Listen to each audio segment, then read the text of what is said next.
Fonz, do you have anything kind to say before we announce this guest? I mean, last time we had him on the show, we cried. So we'll see what's going to happen today. It's not that they have access to different information. It's how they deliver that information, creating an emotional connection that empowers somebody to take an action. And that's what content allows us to do, right? Yeah. Especially with the studio, we've seen a lot of people that they come, they start recording, they put a mask on. Were you always that authentic? I'm actually really glad you asked, because not a lot of people ask, and the answer is no, I wasn't. And it basically created a prison. Specifically in an expert-based business, right? Where your face is a brand, your truth is the brand. Mm-hmm. And now I'm seeing like what Dawson Get says creates distance between you and your audience. Everybody thinks knowledge is power, but knowledge is a liability. Applied knowledge is power. What up, everybody? Welcome back to Content is Profit. Happy Monday at the time of the recording. I don't know what day of the week this will go out, but I hope you're having a wonderful day. Remember, go to bistros.co/monetize, baby. Surprise for you. That is right. Hey. I know. We were looking at the people signing up for that, and we asked ourselves, why did we ever stop the previous, goodies that we were giving away? Yes. So and they're back for good. Yes. If you downloaded the goodies, let us know. Was it helpful? Was it not? Is it moving the needle forward for you? Yeah. We would love feedback. Send us a message. Anyways, today we're thinking about maybe running a little workshop on the goodies. Ooh, I know. To help you. You came in so pumped this morning. I was like, I haven't seen you this pumped in a long time. I got my double coffee. Yes, let's go. Guys, today we have a Hall of Famer of Content is Profit. He's back after I saw it after 3 years of not being in Content is Profit. 3 years. And I'm so stoked because I think what we're going to be talking about, which I will reveal in just a second, it's so needed today in the online world, in the in-person world, in business world. And he's become one of our best friends here in the entrepreneurial world. Mm-hmm. It's one of those friends that you don't talk to for like 3 years, and then when you talk again, it's like, he never Nothing left. Happened, yeah. Yep. So I'm super stoked. Fonz, do you have anything kind to say before we announce this guest? I mean, last time we had him on the show, we cried. So we'll see what's going to happen today. Guys, please welcome the great George Bryant. Let's go. I feel like I'm reunited with my brothers. I'm just the non-ethnic version. Like I am the whitest white brother in the family. You are the diversity hire of Content is Profit. The reverse diversity hire. Yes, I love it. Hey, I'm working on my comedic sets. Comedic sets. Yes. That was actually a really good one. Like I got to give you props for that one. Like 100%. That one was outside of the dad jokes bubble. That was pretty good. Let's go. We're getting better. George, man, we caught up maybe a couple of weeks ago, and it was so good to hear from you. You're up in Montana running these wonderful events, and I see you online. I see you authentic. I see you consistent. It's amazing. And I think like when we chatted, we're like, let's do this show again. I think it's the fourth time that you come to Content is Profit. Mm-hmm. So for those listening, go back and listen to the previous ones. And then after the conversation, it's like, we forgot to kind of plan what we're going to be talking about. And it was just so good. But what I really want to dive into is you're so authentic, man. You're like, it's you. There's no filter. And, I think in content today, especially with the studio, we've seen a lot of people that they come, they start recording, they put a mask on, and sometimes it's exhausting. And I think personally, we've been there where it's like, okay, I got to become this persona to like be on camera. And then, but why? And that's something that I admire from you from day one, that you're so authentic on your content, on what you write, on what you do at your events. We just talked about that. We're going to go into, the shift that you did in your events recently. But I want to start with that, man. Like, were you always that authentic, or was there like a day that you were like, you know what, screw this, I'm just going to be myself? Yeah, it's such a good question. And I'm actually really glad you asked, because not a lot of people ask. And the answer is no, I wasn't. Right. And it basically created a prison.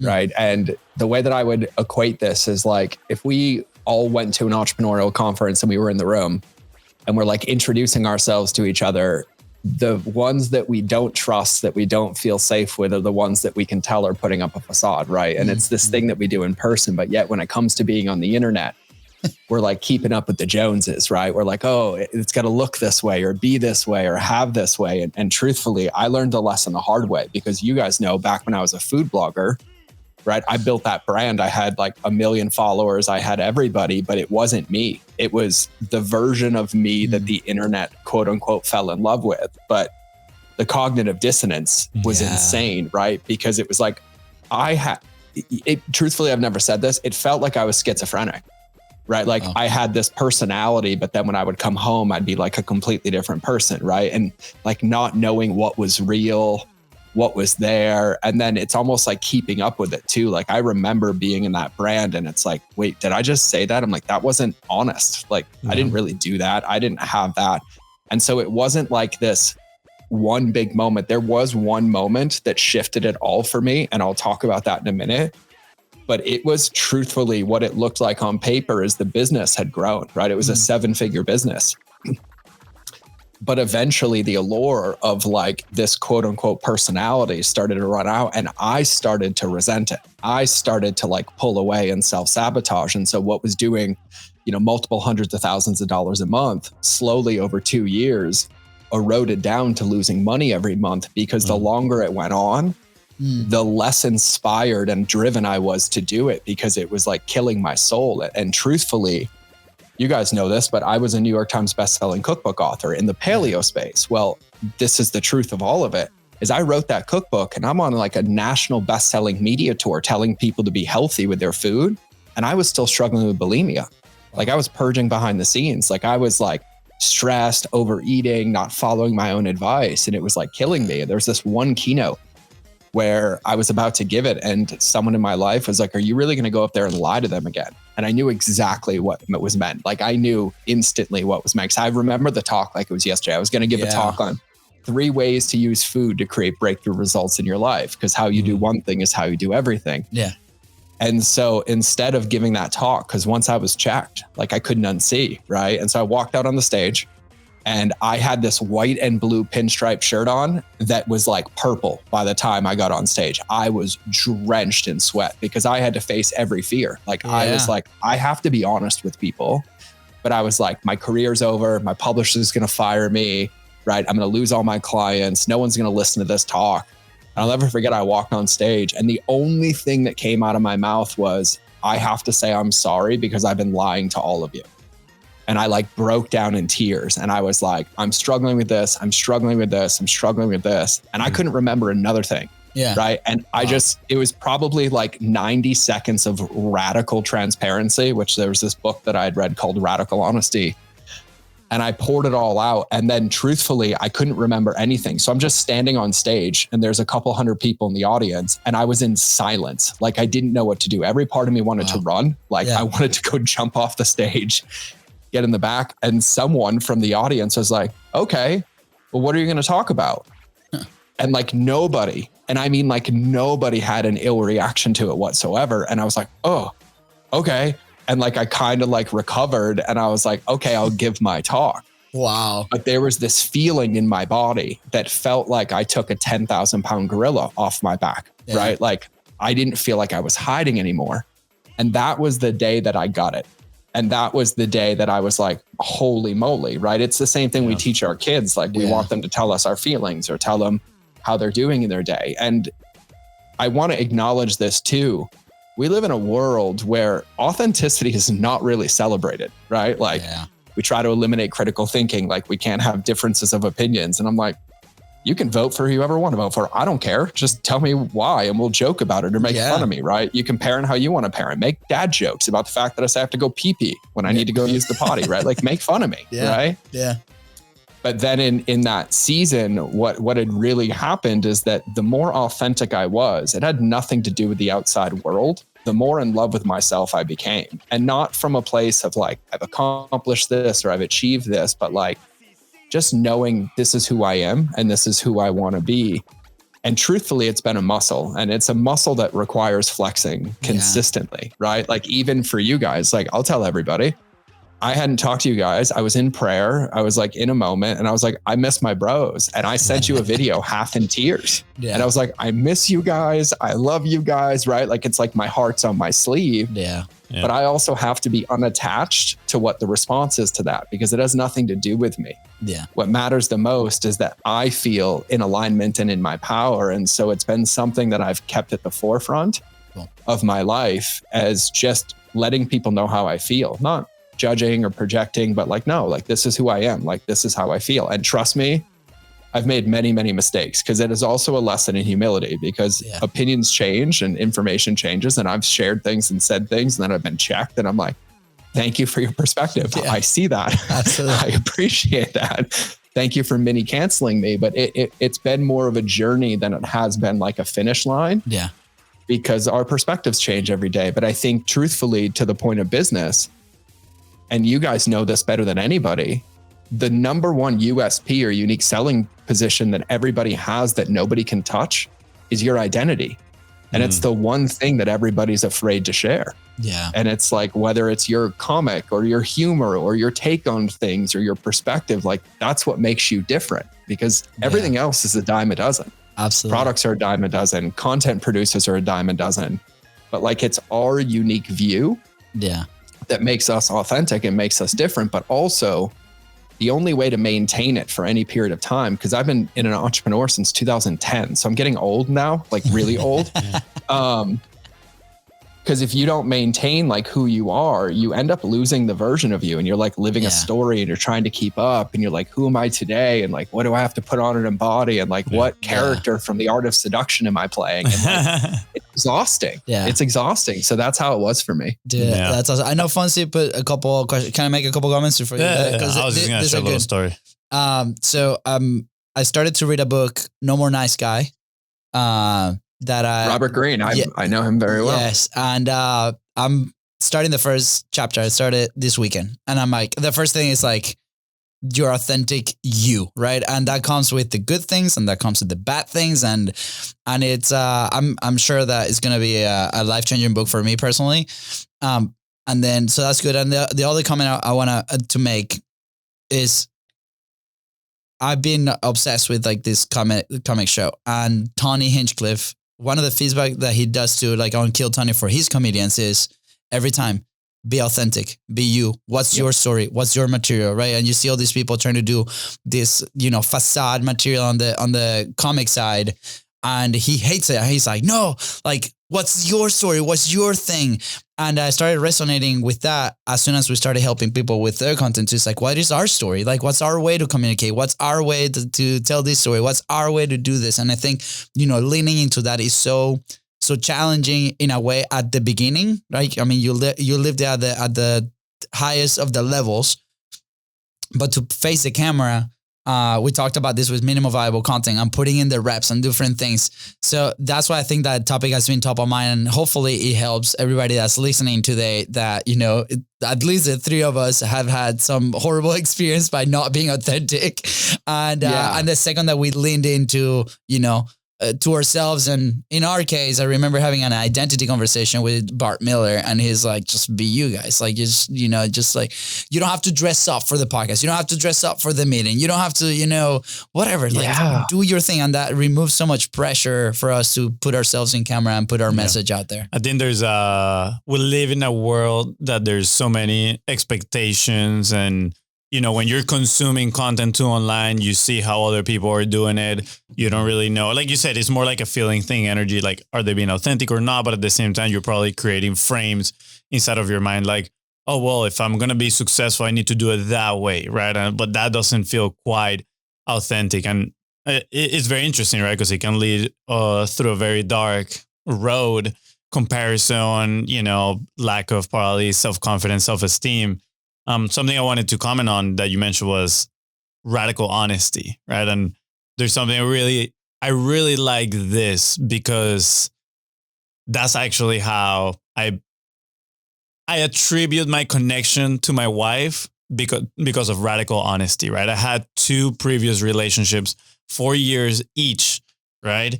And I always felt like I wasn't sharing everything. There were things that I felt like I was keeping hitting. I was afraid of what were they going to think, if I share these things, etc. And then when I started dating my now wife, I remember we were laying down in bed, talking one day, and in my mind, I was like, I was just telling myself, she doesn't know exactly who I am, like all these things, all these good things that I've done, bad things that I've done, all these things that I'm ashamed of. And she could tell that something was going on in my mind, and she was asking me like, what's going on? And around that time, I finished reading this book called The Truth by Neil Strauss. If you haven't read that book, it's amazing. It's out there, but it's pretty amazing. And he talks about, kind of like the distance that gets created between you and one person when like the truth is not being shared. And also around that time, I was watching this random YouTuber that is called Social Animal. And all he does is go out in the street and meet random people. Like he's like, just be yourself out there, talk to people, like get rejected. It's totally okay. And it's a huge proponent of radical honesty. When people go out on the street, sometimes they're like, oh, your dog is cute. Is the dog cute, or are you actually just trying to, talk to the girl that, you might find attractive? Why not say, hey, I find you attractive, and then start the conversation? Yeah. He was talking about all these things. And one of the things that it says is like, what doesn't get said creates distance. And I had all this in my mind running while I was like laying there, talking to my wife, my now wife. And I started like kind of crying. I'm just bawling my eyes out. And she's like, what's going on? I was like, all right, I gotta share all this stuff. I'm like, some of it is going to be good. Some of it is going to be bad. If you want to leave after I share all this, like leave. I totally understand. I won't judge you, but like, I need to get this off my chest. And I like pretty much just like threw up all my truth on her at that time. I'm telling you, we were talking like for like a month at that point. It was like pretty early on. She didn't run away. Clearly it worked out on the sense that I think I felt so bonded to her at that moment. And, I felt like she truly sees me for who I am, and she stayed with me for who I am. And fast forward, right, 2 years, we get married. Now we have a kid on the way. And I've said that same phrase to my brother a few times in business, right? Where I feel like maybe things haven't been said, and, maybe we're just kind of like in the hustle of the business. And I come to him and I tell him like, hey, look, what doesn't get said create distance. And I don't want that distance between the two of us. Like, let's discuss about it. Let's talk about it. But I've never actually thought about it from the point of view of you and your audience, specifically in an expert-based business, right? Where your face is a brand, your truth is the brand, right? And now I'm seeing like, guess what? It is true. Like what doesn't get said creates distance between you and your audience as well. My favorite creators are the ones that talk openly about these things, right? About these challenges and about what they've been through. And, I do believe on maybe sharing the scar, not the wound, to an extent, because I also don't want people's brand to be like trauma bonding in a way, if that makes sense. Yes. Like, do you really want to build your brand based off of trauma? I think it's more attractive to me, the thought of build a brand based on healing, right, and growth than the former.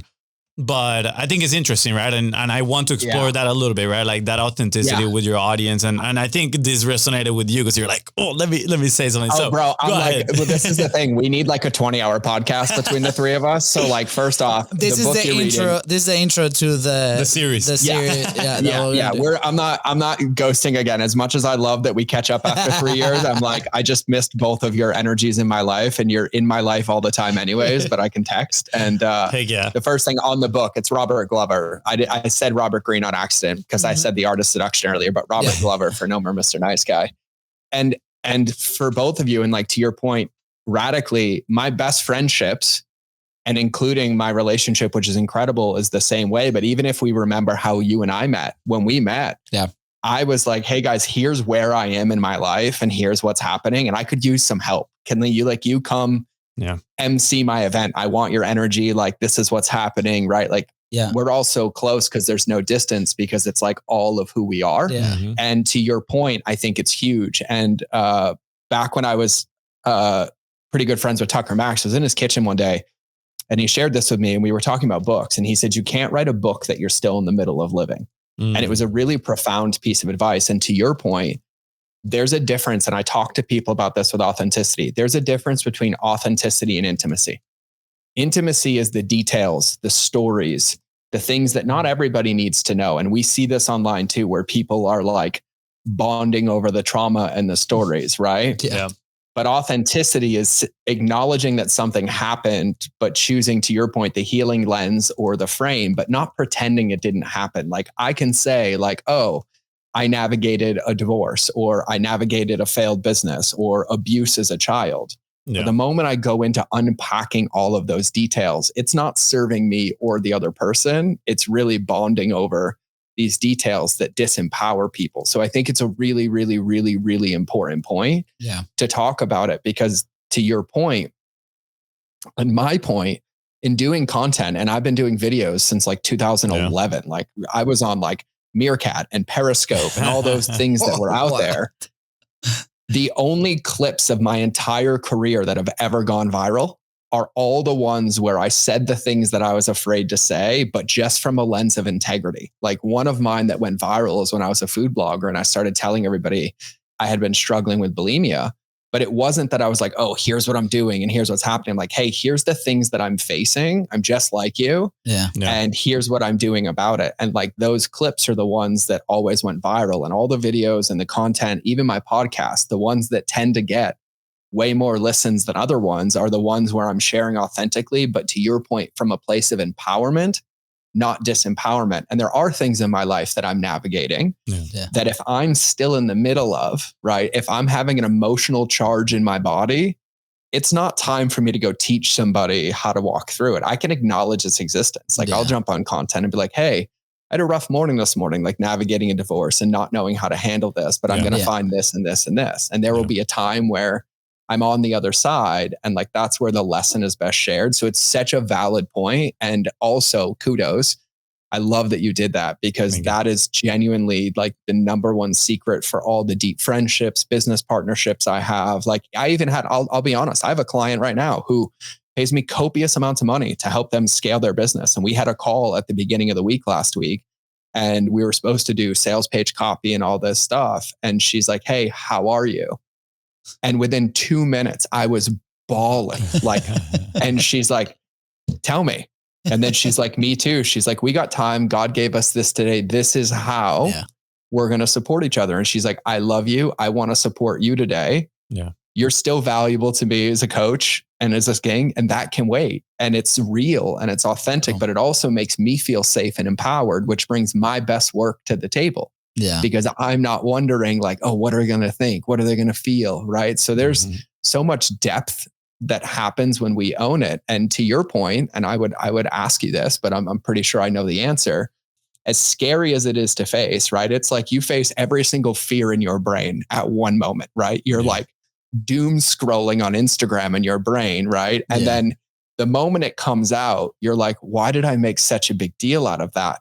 But it truthfully has nothing to do with your partner. Yeah. It has everything to do with how confident you feel in your skin, because you're like, this is who I am. It doesn't mean you're stuck that way, right? Yeah. Just because I got fat a couple years ago doesn't mean I'm forever fat. I just stopped going to the gym and eating clean. And if I acknowledge that's who I am, I can also change it. And I can take intentional habits and actions and behaviors. And I think to the point of everybody making content, the other trap that I see in trying to create a false identity is also thinking there's a finish line and that you're supposed to have all the answers and you're supposed to know how to do it all. And I'm like, what are you talking about? The longer I've been in this, the more humbled I am. Like I know nothing. Yeah. Right. Yeah. Can I do some business? Can I help you scale? Yeah. But then for every level you reach, absolutely. And even in authenticity, I find mentors and friends of mine that make me look like a kindergartner, learning how to draw his ABCs. And I'm like, how do you speak like that? How do you live like that? Yeah. And I think that that's a trap that I see people fall into as well. Yeah. Man, it's so good. Along those lines, right? And Fonzie wrote here a couple of things and I bolded something. So is raw authenticity profitable? And, because obviously we're facing this big fear. And a part of that, if you're in a business, it's like, this is going to keep people away from my business, right? I think at least it was some of the things that I thought. And sometimes I still think about, right? To be fully transparent. And then obviously now with AI, right? How do we now, tackle this challenge, right? I don't want to say huge challenge, but I think for a lot of people it's huge challenge in the age of AI, right? Can we be authentic still with AI? How do we spot that authenticity? How do we create that authenticity? How do we leverage maybe this tool? Maybe we don't leverage the tool and we're authentic. And even by conquering that challenge, can we be profitable in our business, right? So I think I want to go down that route for a little bit and see what your thoughts are on that. Yeah. So I love this. I think about this often, right? And truthfully, AI is probably one of the best advancements that we've existed, but the thing that it doesn't replace is emotion. It gives the logic. It doesn't get the emotion, because AI can't talk about that one day I sent you to a video in tears and what it made me feel. Yeah. It can give me the details of the story, but it can't give me that emotional connection, right? And I think in the lens of content, and let's put content in a marketing bucket, right? What's the point of marketing? Number one, it's to get visibility. Once you have the visibility, it's to nurture that visibility at depth and then convert it into a conversation or into something there. And every human being requires safety to make a decision. Yeah. But how do you feel safe based on logic? You don't. Like when you're making purchases in your life, you're not looking for features and benefits. You're looking like, can I trust this person with my money? What are they going to do when it gets hard? Are they going to be here when the time comes? Are they responding to my messages or ghosting me before I ever pay? Right? There's so many parts and pieces that we collect evidence on to really authentically feel safe. And so I love AI, but here's the other thing I love. It's forcing the filter, because all of us can spot AI content from a mile away, right? Because the one thing it can't share is our perspective. And even if you train it, and I've trained a few of them, every day I get new details and experiences in my life. Yeah. And the way that I relate and articulate that is what causes emotion in people, right? And so AI is great, but it still requires connection. And I always filter this through the real life scenario, right? Like how many of us have been in those restaurants where everything's done on an iPad? And then you go to ask the waiter, you're like, can I get this? Oh, order it on the iPad. And you're just craving a conversation. You're like, hey, can you just give me a Coke Zero, bro? Do I have to hit 17 buttons, right? You're standing right here, right? Yeah. We crave these things in our life. And I think AI is great, but what it's also doing is forcing the cream to the top, because with the rise of access to information, it's also forcing the one thing that everybody's been hiding behind information for, which is authentic connection. Yeah. And if you look at people's buying processes, and everybody I coach that makes content, right? Because everyone I coach makes content, right? Yeah. Webinars aren't working anymore. Automations aren't working anymore, right? These processes aren't working anymore. Lead magnets aren't working anymore. And I was like, well, I wonder why. And I'm like, what is working? They're like, the moment I connect with somebody. Yeah. I'm like, oh, then what, right? Because all that information is still lacking that human connection. Yeah. And so that human connection is the invitation, right? Because to our point earlier, is that if you're authentic, you win in the game that nobody else can touch, which is depth. Yeah. Right. And business is built on depth and content is built on depth. Right. But there's a depth of connection, and somebody needs to know who they're connecting with.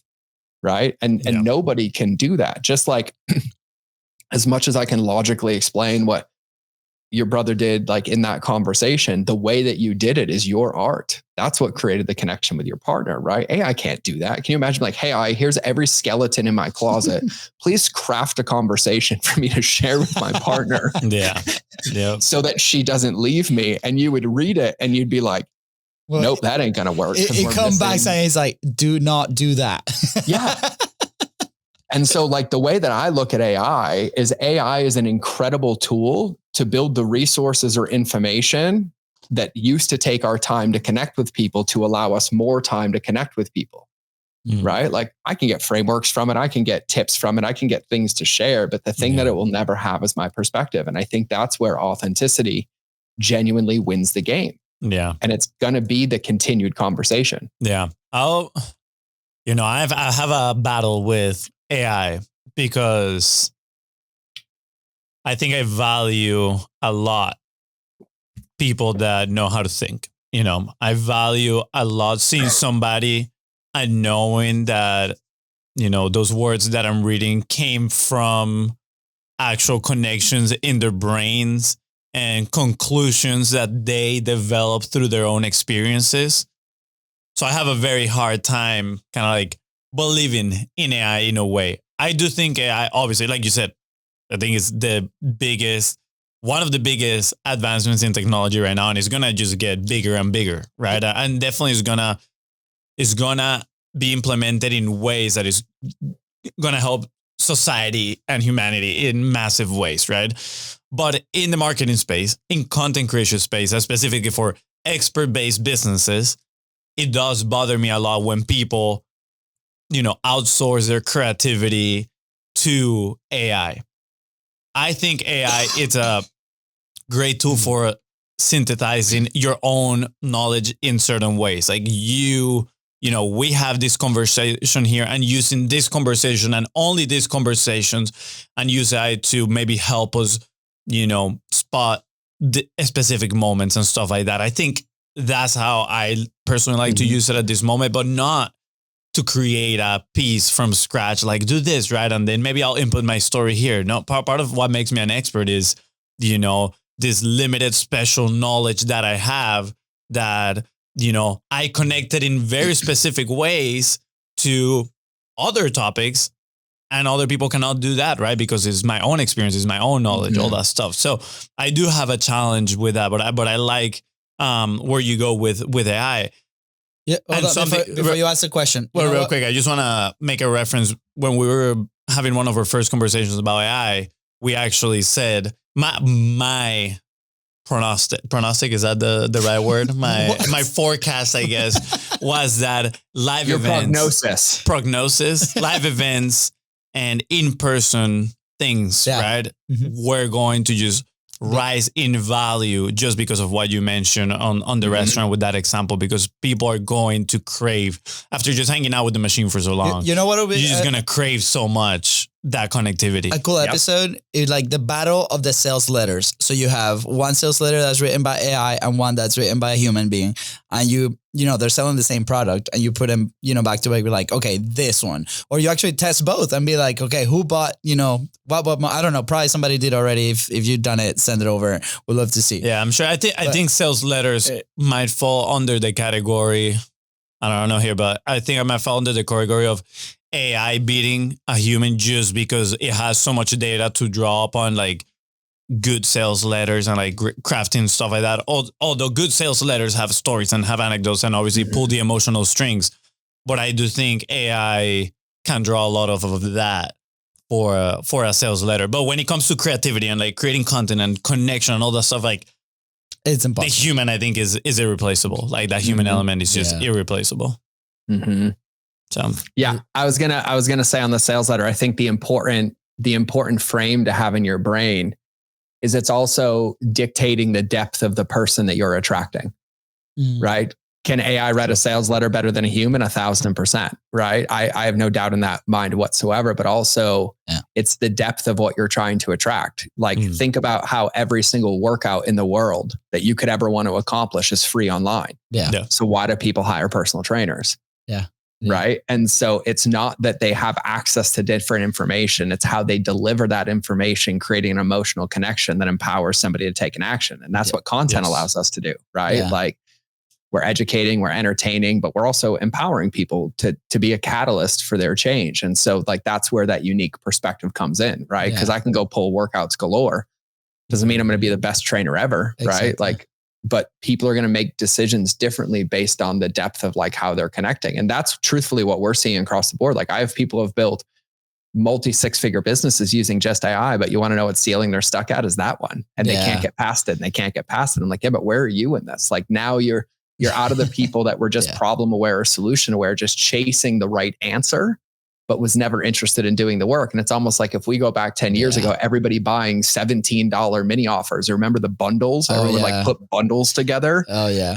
Right. I'm like, it never really lasted. The bump offers and, it never lent itself to like lasting change because it was people that were just looking for that quick answer, not like changing who they were. Right. Like Yeah. You don't get abs by looking at the gym, and you don't get them in one day. Like there's an implementation piece. So I think there's also a depth of like what you're trying to achieve and what you're trying to empower other people to achieve.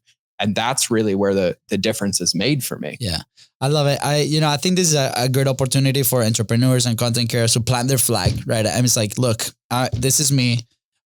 Even if that requires less volume, right? Because we talk a lot about that, in the show. It's like, okay, can we increase the frequency? Can we increase the volume at some point? There's obviously systems and things that you can set up to be able to do that. Obviously, AI falls into something like that. But we had a conversation the other day with a good friend, Alex and Filippo. He owns, Podmatch, and they run it. And he was saying how they've been discovering a lot of shows that are fully AI, as in the person interviewing you is AI, and then the person being interviewed is AI. And that's crazy to me. And so they've been like flagging them, and obviously they're taking this into the good hands to make sure that it doesn't interrupt the good experience of the people, because people are complaining, right? They're like, look, like we're podcasting was one of the mediums that I think today allows for more connection than anything else, right? And we don't want that to be broken. So I think it's an interesting thing that we have to keep an eye on as we move forward in the next couple of years. And like I said, opportunity for every single entrepreneur. Even if you produce like low volume content, you're such ahead if you develop those skills and be fully authentic with the people that you're communicating with. I'll tell you how I'm using AI. I shared it with you right now. This is my favorite way to use. By the way, we have a time limit. We have about this is gonna be 5 minutes. Okay.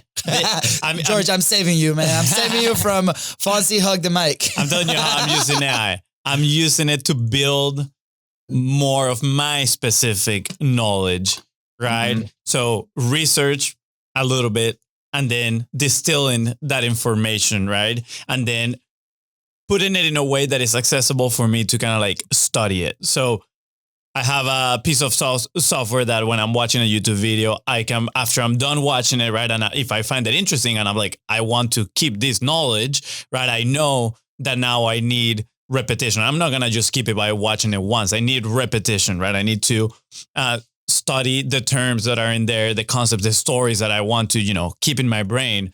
So this software allows me first to do a very comprehensive summary of the video. And then I go through that, I read it, I highlight the parts that I really enjoy, whatever.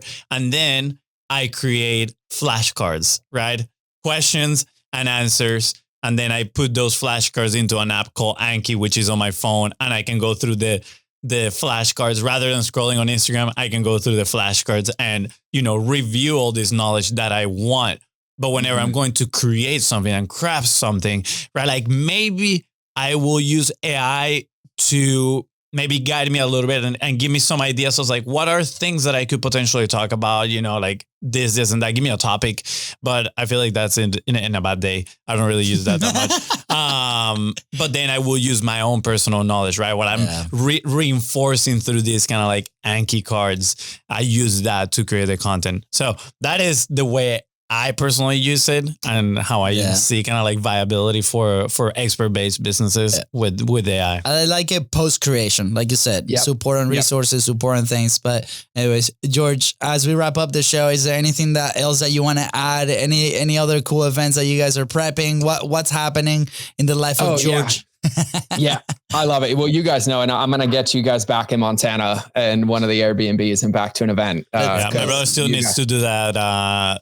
Cold plunge, just saying. Yeah, for sure.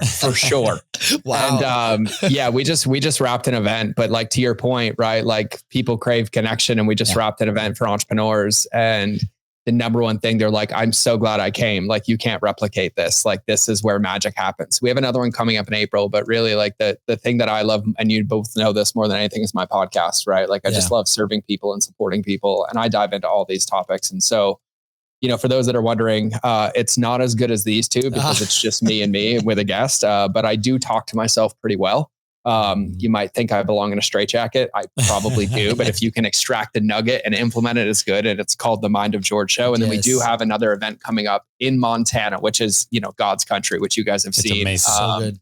in April, and we cap it at 30 because we do it in an Airbnb family style connection, masterminding, but marketing mindset, customer journey, how to scale your business and have more of yourself. And so that's all linked on the website at mindofgeorge.com. And the last note that I'll say to your point about AI, the biggest way that I've found it is like having the hidden teammate on the roster that helps us grow, right? Yeah. Going through it and being like, how can I improve how I speak about this? How can I shorten the story of this? Like, what did I repeat too much? Like, how can I be better at how I communicate, right? And even like for people that do content, when you create content, right? Like there isn't a one rep and goes in, like you can always improve the recipe. And so utilizing it as a way to be a better communicator and make better content. And I know I'll take videos that I'm like, oh, I'm going to do like a 3-minute video. And then it's 11 minutes and I'll like pump it into AI. I'm like, where's the filler? Like, what could I have removed? How could I make this, better? And it's just like iterating over and over, but use the tools to empower you to be better at what it is that you desire, which is being authentic and creating connection and creating content. And knowing that the more reps you put into your point, the better you master it. Because I'll leave everybody with this. Like everybody thinks knowledge is power, but knowledge is a liability. Applied knowledge is power. And applied knowledge is where you take those things and you put the reps in and you go through the 4 stages of competence, right? And you go from unaware to aware to learning and mastery. And so it's given us this information and access to so much information, but that information doesn't magically become you until you put the reps in and put it into practice. And even back when it was no AI, the best book advice I was ever given was don't read a book until you know it. Read a book until you become it and then earn the right to read the next book. I like it. And so I think that that's where you can start to practice this and put this into practice for everybody, because the tools should allow you more time to be yourself. To express yourself, to connect, to create depth. And I think that that's where everybody's going to win the game. So cool. I like that. Yeah. I was going to tell a funny story about Montana, but I think we ran out of time, but we'll leave it for the next We'll leave it for the next episode. George, thank you so much, man, for coming onto the show. It was a privilege. Again, it's not the last time. You'll come again. We'll unpack. We'll start the next one with the story of Montana, and then we'll go from there. Yeah. It's a thing that you should not do at a rodeo. I'm just going to leave it at that as a hook.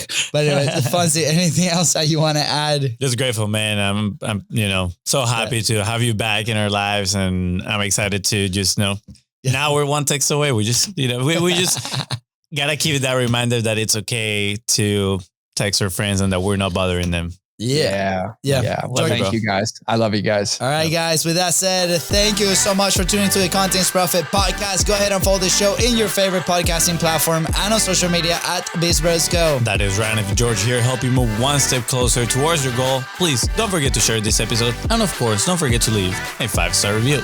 See ya. Bye, guys.